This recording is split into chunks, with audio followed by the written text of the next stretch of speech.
Hello guys, here Vinay Sharma, you are watching ultra classes. आज हम लोग लॉन्ग आंसर क्वेश्चंस का करने वाले हैं। हाँ, पहले थोड़ा सा इंट्रो कर लेते हैं कि हम लोग का क्वेश्चंस का सीरीज चल रहा था ना, वर्क पावर एनर्जी का। ठीक है, तो उसी का सेकंड पार्ट है ये, सेकंड पार्ट, जिसमें हम लोग लॉन्ग आंसर क्वेश्चंस को खत्म करने वाले हैं। ठीक है, इसमें आपका लिखा हुआ है सबसे पहला क्वेश्चन कि what are the quantities on which the amount of work done depend. जो आपका वर्क डन है वो किस किस पे डिपेंड करता है, हमें ये निकालना है। ठीक है, देखो आपको पता है वर्क का सीधा सा फॉर्मूला होता है फोर्स इनटू डिस्प्लेसमेंट, यही होता है। तो जाहिर सी बात है कि फोर्स पे डिपेंड कर रहा है आपका वर्क, एक आपका वर्क जो है डिस्प्लेसमेंट पे डिपेंड करता है। ठीक है, अब इन दोनों पे आपका जो वर्क है वो डिपेंड करता है, सिंपली हो गया। अब उसके बाद बोला है how are they related to work, ये वर्क से रिलेटेड कैसे हैं, दे रिलेटेड टू वर्क, कैसे रिलेटेड है। देखो आपको सबको पता है जिसमें भी हमारी एनर्जी कंज्यूम होती है, जिसमें हमारी एनर्जी खर्च होती है, वहां पे हम काम करते हैं, वहां पे हमारा वर्क होता है। बट एक ही एक्सेप्शन है कि फोर्स और डिस्प्लेसमेंट के बीच का एंगल 90 डिग्री नहीं होना चाहिए, क्योंकि अगर 90 डिग्री हो गया तो वक्त तो आपका जीरो हो गया। तो अगर किसी ऑब्जेक्ट को आप जितनी ताकत से खर्च कर, मतलब कितनी ताकत से धक्का दे रहे हो, तो वही तो फोर्स हुई। अब उतनी फोर्स में जितना वो खिसक गया, खिसकने का मतलब जितना वो अपनी बॉडी से डिस्प्लेस हो गया, जितना एक जगह से, उसको कहते हैं वर्क। तो अब आपको पता चलेगा फोर्स और डिस्प्लेसमेंट आपके उससे अटैच कैसे हैं, कैसे डिपेंड करते हैं, क्योंकि आपको पता है कोई भी ऑब्जेक्ट है उसमें डिस्प्लेसमेंट क्रिएट करने के लिए आपको फोर्स तो लगाना पड़ेगा। आप खुद सोचो, हाँ मैं क्या करूं, मैं एकदम किसी चीज को घूरता रहूं और वो चीज एक जगह से हट के दूसरी जगह चले जाए। भैया रियल लाइफ है, मूवी थोड़ी है जो कुछ भी हो जाए। तो आपको समझ में आ गया ये दोनों रिलेटेड कैसे हैं वर्क के साथ। ठीक है, चलो नेक्स्ट क्वेश्चन में मूव करें। ठीक है, उससे पहले देख लो यार कि इसको लिखोगे कैसे, यही ना, यही दिक्कत आ रही होगी आपको। हाँ, कि because to do work there must be displacement, वहां डिस्प्लेसमेंट होना बहुत जरूरी है। एंड फॉर डिस्प्लेसमेंट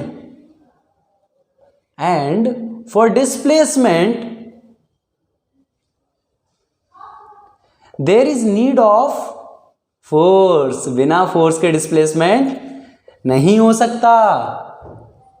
एक बात बताओ यार, आप लोग छत से कूद जाओ, कूद जाते हो तो आपने कोई फोर्स लगाई नहीं, तब उसमें डिस्प्लेसमेंट कैसे हो रहा है? बोलो कहाँ डिस्प्लेसमेंट हो रहा है भैया? अरे यार ये रे आप छत पे, ये रही बिल्डिंग, यहां से कूद जाओ, ये डिस्प्लेसमेंट नहीं हुआ आपकी बॉडी में? हुआ ना। तो इसको कहते हैं ग्रेविटेशनल फोर्स। ग्रेविटेशनल फोर्स की वजह से हुआ डिस्प्लेसमेंट, है तो फोर्स का टाइप ही। क्लियर हुआ? चलो अगले क्वेश्चन में मूव करें। ठीक है, चलो चलते हैं अगले क्वेश्चन की तरफ। हाँ, तो कहाँ गया यार, ये रहा अगला क्वेश्चन। देखो आपका क्या कह रहा है, न्यूमेरिकल है। न्यूमेरिकल तो बहुत इजी होते वैसे भी। देखो आपसे बोला क्या गया, a load of 100 kg is pulled up to 5 metre. जैसे लोड का मतलब पता है क्या होता है, कोई भी चीज, कोई भी वजन। ठीक है, वजन मतलब आपको मास दिया है, गिवन डेटा लिख लो यार पहले, given mass is equal to 100 kg, जिसको 5 मीटर ऊपर तक खींचा गया है। फॉर एग्जांपल ये रही आपका, मान लो क्या बोले जैसे ये रहा ऑब्जेक्ट। ठीक है, जैसे ये एक बंदा खड़ा हुआ है कोई, उसने यहां से पत्थर उठाया, मस्त वाला पत्थर को उठा के 5 मीटर ऊपर तक ले गया। हाँ, जैसे मार्कर मान लो 5 किलो का, ऐसे मैंने उठा, सॉरी कितने का है, 100 किलो का है मार्कर। ठीक है, इसको मैं उठा के 5 मीटर तक ले गया, ऊपर तक ले गया, तो उसी की बात कर रहे हैं। ठीक है, उसने बोला इसमें आपने काम क्या किया। ये लो यार, क्या पूछ लिया, बोला कि कितना काम किया आपने। काम निकालने का यहाँ पे सीधा सा तरीका है। क्या तरीका है? हाँ, आपको सीधा सा पता है वर्क इज इक्वल टू क्या होता है, फोर्स इंटू डिस्प्लेसमेंट होता है। फोर्स इंटू डिस्प्लेसमेंट होता है। अब बोलो भैया फोर्स तो पता नहीं हमें, अब क्या करें यार, हमें तो पता है फोर्स बराबर ma भी तो होता है, ma। चलो इसको अलग से निकालते हैं, इसको यहीं पे छोड़ो, फोर्स बराबर ma होता है। अब बोलोगे एक्सीलरेशन नहीं पता। यार देखो आप ग्रेविटी के अगेंस्ट उठा के ले जा रहे हो, ग्रेविटी की उठा के ले जा रहे हो ना, तो एक्सीलरेशन ग्रेविटी वाला लगेगा, तो फोर्स बराबर क्या हो जाएगा mg। ये आप सीधी सी बात है यार, ग्रेविटेशन में आप पढ़ के आए हो ना, वेट बराबर mg। जब उठा रहे तो उसका वेट लगेगा ना, तो आप ये लगा लो, इसको छोड़ो, दोनों का वैसे साइंस एक ही था। तो m कितना दिया, मास 100 दिया है, ग्रेविटी ने कितना बोला यूज करने को, 10 बोला यार, 10 है ना। वो लोग भैया देख क्या रहे थे यार, 9.8 भी तो यूज कर देते ना कभी कभी, इसलिए देखना जरूरी हो जाता है। 1 2 1 3 0 1000 क्या होगा, न्यूटन। ठीक है यार, फॉर्मूले में वैल्यू पुट कर दो बस, 1000। डिस्प्लेसमेंट कितना हो रहा है, 5 मीटर। आंसर कितना हो गया, 5 × 1000 कितना हो गया, जल्दी बोलो यार, 5000 जूल। क्लियर हो गया, 5000 जूल। ठीक है, मूव करें नेक्स्ट क्वेश्चन पे। चलो ये रहा क्वेश्चन 2, सॉरी क्वेश्चन नंबर 3 है। A body of mass m is moving, चलो यार लिख लेते हैं, a body of mass m is moving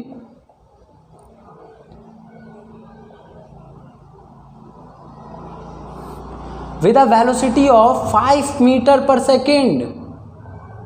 5 metre per second के स्पीड से कोई भी आपका ऑब्जेक्ट मूव कर रहा है। ठीक है, उसके बाद बोला क्या गया, इसकी काइनेटिक एनर्जी दे दी यार आपको, इन्हें बोल दिया it's kinetic energy is 25 joule.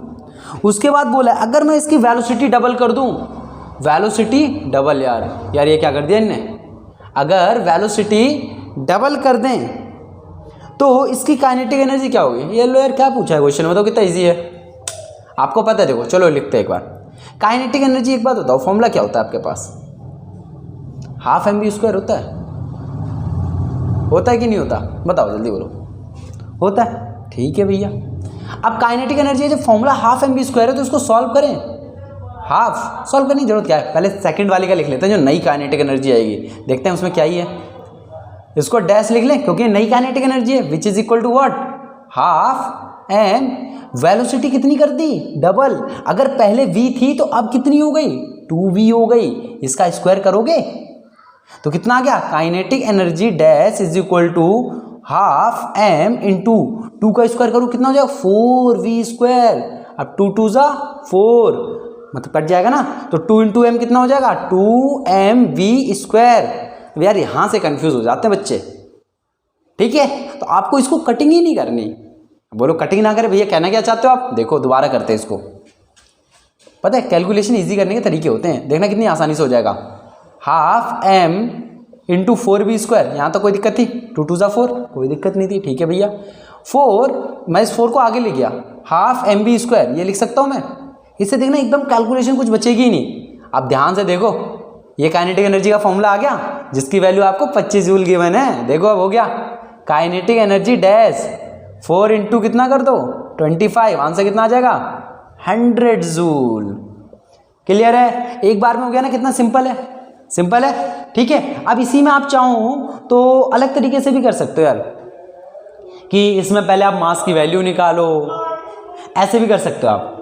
देखो देख करके देखे एक बार, कहना क्या चाहते हैं हम इसमें ये कहना चाहते हैं कि जैसे कि मान लो पहले आप किसी का स्क्रीनशॉट ले लो, ठीक है। अब इसको दूसरे तरीके से करते हैं, जैसे नई काइनेटिक एनर्जी है हमारे पास, आप चाहो यहीं पे खत्म कर सकते हो यार। ठीक है, जिसको इंटरेस्ट हो वो सुने, नहीं तो स्किप कर दो वीडियो को आगे। ठीक है, देखो काइनेटिक एनर्जी जो डैश है वो उसमें क्या हो जाएगा आपका, आपको पता है हाफ m इंटू में 4v² था। अगर मैं इसकी कटिंग कर दूंगा तो क्या फर्क पड़ेगा, देखो 2mv² आ गया। अब यार मुझे mv² की वैल्यू चाहिए, mv² की वैल्यू चाहिए ना। अब यहाँ पे देखो काइनेटिक एनर्जी 25 गिवन है, तो 25 is equal to half mv² आ जाएगा। ठीक है भैया, आ जाएगा। 2 डिवाइड में इधर जाके mv², 25 2 जा 50 mv² आ गया आपका। mv² की वैल्यू कितनी आ गई, 50, पुट कर दो 100 जूल। आप चाहो ये मेथड लगा सकते हो, आप चाहो ये मेथड लगा दो, जो मर्जी व्हाटएवर। ठीक है, चलो अगले क्वेश्चन में मूव करें। चलो अगले क्वेश्चन पे चलते हैं। ये तो गया हमारा क्वेश्चन नंबर 3। क्वेश्चन नंबर 4 पे चलते हैं। चलो क्वेश्चन नंबर 4। तो क्वेश्चन नंबर 4 कहना क्या चाहता है, एक बॉय वेइंग 50 kg, एक लड़का है जिसका वजन कितना है 50 kg है। ठीक है, क्वेश्चन नंबर कितना है यार, ये 4 है। ठीक है, क्वेश्चन नंबर 4। अब वो है वेइंग 50 kg, मतलब जिसका वेट कितना है 50 kg। ठीक है, वैसे इन्हें गलत लिखा है पता है यार, ये मास होना चाहिए, हम लोग सही लिखेंगे। ठीक है, क्योंकि वेट तो फोर्स होता है हमारा। तो इनने क्या बोला, क्लाइम्स अप, ऊपर चढ़ गया यार, ये तो बंदर निकला यार। मान लिया पेड़ है, ठीक है, पेड़ है, पेड़ के ऊपर चढ़ गया, पता कितना मीटर का है यार, 100 मीटर का पेड़ है यार, ये तो हद ही कर दी यार कहते ही। हाँ, बट इन्हें पेड़ बोला नहीं है, वो तो हम लोगों ने अपनी तरफ से मान लिया। ठीक है, इन्हें बोला क्या है, उसके बाद आप वर्क निकालो, calculate the amount of work done. Work done निकालना है, उसके बाद आपसे पूछा है इसने पोटेंशियल एनर्जी कितनी, मतलब 2 चीजें निकालनी है इसमें में, एक वर्क निकालना है, एक पोटेंशियल एनर्जी। चलो शुरू करते हैं यार। चलो देखो इसमें होगा क्या, आपको पता है वर्क बराबर क्या होता है, फोर्स इंटू डिस्प्लेसमेंट। अब फोर्स क्या हो जाएगा यहाँ पे, वो तो वेट है, mg इंटू एस। यार देखो अभी थोड़ी देर पहले ये चीज हमने प्रूफ करके दिखाई थी आपको कि mg क्यों लेना है, ये भी इसके फर्स्ट न्यूमेरिकल में, या सॉरी सेकंड न्यूमेरिकल में। ठीक है, वहां से रिफर कर लो इसको। तो वेट बराबर कितना हो जाएगा, मास कितना दिया आपको 50, ग्रेविटी कितना लेना है भैया, इसमें बोल दिया यार 9.8 लेना है, शिट यार 9.8 इंटू डिस्प्लेसमेंट कितना बोला है 100 मीटर। क्लियर है, चलो वर्क निकालते हैं। ये अगर मल्टीप्लाई करा जाए तो ये 9.8 इंटू 100 कितना हो जाएगा 980। अब इसकी मल्टीप्लाई करो जरा, 5 8 जा 40, हाँ कैरी कितना 4, 5 9 जा 45, 45 और 4 49, और ये 2 जीरो 4900 जूल आ गया, सॉरी 49,000 जूल आ गया आपका। क्लियर हो गया। अब इसको आप चाहो तो पावर में भी लिख सकते हो बना के, 4.9 इंटू 10 की पावर कितना हो जाएगा 1 2 3 4। ठीक है, तो आप चाहो तो ये भी लिख सकते हो। अब इसमें बात करते हैं इसकी पोटेंशियल एनर्जी कितनी होगी। भैया पोटेंशियल एनर्जी देखो सेम होगी, क्योंकि इसका काइनेटिक तो थी ही नहीं, इसको तो हाइट पे है। फिर भी आपको एक बार निकाल के दिखा देते हैं आपकी तसल्ली के लिए। मास कितना है 50, जी कितना है 9.8, हाइट कितनी है 100 मीटर। देखो mgh से देखो डिट्टो वही आया 50 इंटू 9.8 इंटू 100, 50 इंटू 9.8 इंटू 100। तो कैलकुलेशन तो यही वाली लगा सकते हैं, 4.9 इंटू 10 की पावर 4 जूल, दोनों सेम रहेगा। क्लियर हो गया। चलो अगले क्वेश्चन में मूव करें। अगला क्वेश्चन देखो क्या कह रहा है आपका, क्वेश्चन नंबर 5। ओ सॉरी यार माइक निकल गया, लगा ले इसको दोबारा से।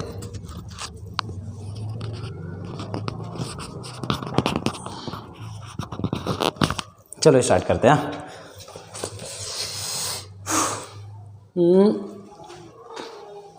पूरा इरेज कर दे यार, चलो पूरा कर लो। क्वेश्चन नंबर 5,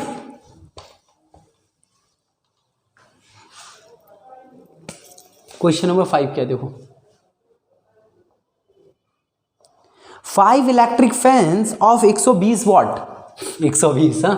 देखो 5 फैन है आपके पास, एक फैन कितने वॉट का है, इन्हें बोले 120 वॉट का है। ठीक है भैया 120 वॉट, इन्हें बोले 4 घंटे तक चलाया मैंने उसको।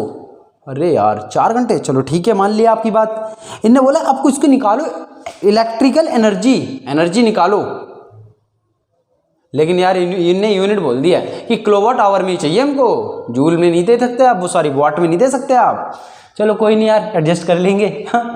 चलो निकालते हैं इसको, सॉल्व करते हैं ना, इजी लग रही है ना फिजिक्स। चलो देखो अब यहाँ पे क्या हुआ, आपका एक फैन है 120 वॉट का, तो 5 फैन कितने हो जाएंगे, बोलो बोलो 5 फैन। अरे यार एक का पता है, एक फैन इतने का है, तो 5 फैन कितने हो जाएंगे 5 इंटू 120। यार एक का पता है, 5 का निकालने के लिए मल्टीप्लाई करोगे। अब इसकी मल्टीप्लाई करो, 12 5 जा 60, तो 600 वॉट आ गया हमारे पास टोटल। ठीक है, हमें टोटल पावर पता चल गई कितनी है। चलो इसको किलोवाट में कन्वर्ट कर लो, क्योंकि यार इन भाई साहब को तो किलोवाट आवर में चाहिए आंसर, मानेंगे ही नहीं वॉट में, कितना भी कर लो। तो देखो क्या है, आपको पता है 1000 वॉट में 1 किलोवाट होता है, तो अगर मैं 1 वॉट का निकालूं कितना आ जाएगा 1/1000। मुझे कितने का चाहिए 600 वॉट का, तो कर दो 600। अरे यार 12 5 से 60, 12 5 से 60, हाँ 600 सही है सही है। ठीक है, तो 600 वॉट में कितना किलोवाट हो जाएगा 1/1000 इंटू 600। एक का पता होता है, जितने का निकालना उतने से क्या कर दो मल्टीप्लाई, 2 जीरो से 2 जीरो खत्म, 6 डिवाइड बाई 10 करोगे 0.6 किलो वॉट। क्लियर हो गया। हमें निकालना था क्या, एनर्जी निकालनी है ना। आपको पता है एनर्जी के लिए पावर बराबर एनर्जी अपॉन में टाइम। अब टाइम डिवाइड में इधर जाके मल्टीप्लाई, डू इट फास्ट, जल्दी जल्दी करो कैलकुलेशन। पावर की यूनिट कितना दिया है 0.6 किलोवाट, यही दिया ना पावर। टाइम कितना दिया है 4 घंटे दिया है, 4 घंटे into 4 is equal to energy. ठीक है, अब इसको सॉल्व करो कैलकुलेशन यार, मल्टीप्लाई तो है 6 4 24, 2.4 यूनिट क्या होगी किलोवाट आवर। क्यों, इसकी यूनिट किलोवाट, इसकी यूनिट आवर, दोनों की मल्टीप्लाई करोगे एनर्जी कितना आ गया 2.4 किलोवाट आवर्स। ठीक आ रहा है ना हमारा आंसर, एकदम परफेक्ट। आपको एक जनरल नॉलेज की बात बताएं, पता है 1 किलोवाट आवर को हम 1 यूनिट भी बोलते हैं। जो घर में आप मीटर देखते हो उस टाइम बोलते हैं ना 1 यूनिट आया बिल, 1 यूनिट 2 यूनिट, तो ये वही होता है। क्लियर हो गया। मूव करें नेक्स्ट क्वेश्चन पे। Let's have to move next question. चलो स्टार्ट करते हैं, लास्ट क्वेश्चन आज का।